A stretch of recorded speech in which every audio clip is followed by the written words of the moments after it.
এভাবে ব্রিলিয়ান্ট অ্যাপসে রিসার্চ করবেন। ফার্স্ট অফ অল আপনাদেরকে ব্রিলিয়ান্ট অ্যাপসে যেতে হবে। তো আমরা ব্রিলিয়ান্ট অ্যাপসে যাব।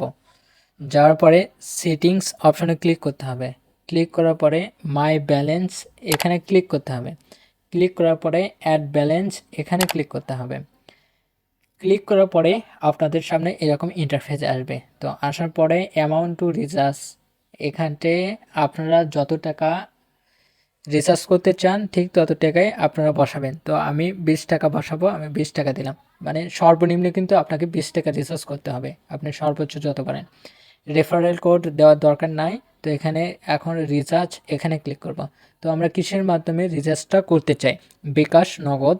বিকাশে দেব, বিকাশে ক্লিক করব। বিকাশে ক্লিক করার পরে এখানে আপনার নাম্বারটা ইনপুট করতে হবে, আপনার যে বিকাশ নাম্বারটা সেটা।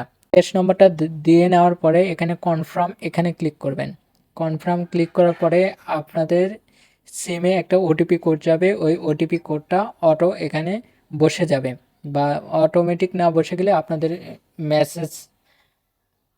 আপনাদের ফোনে মেসেজ গেছে, সেখান থেকে ওটিপিটা বসে নিতে হবে। আপনাদের কোডটা বসে নেবেন। বসে নেওয়ার পরে এখানে কনফার্ম এখানে ক্লিক করবেন। এখানে আপনাদের পাসওয়ার্ডটা দিতে হবে, বিকাশের যে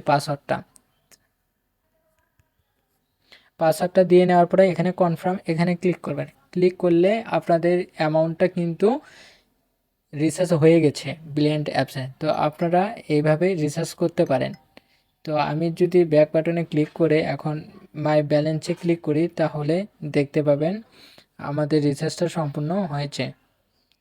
তো আমরা আবার মাই ব্যালেন্সে রিচার্জ ক্লিক করব। ক্লিক করার পরে দেখেন আমার অ্যামাউন্ট কিন্তু 20 টাকা হয়েছে এখানে। তো আপনারা এভাবে রিচার্জ করতে পারেন। তো ভিডিওটি ভালো লাগলে অবশ্যই সাবস্ক্রাইব করবেন এবং পাশে থাকবেন।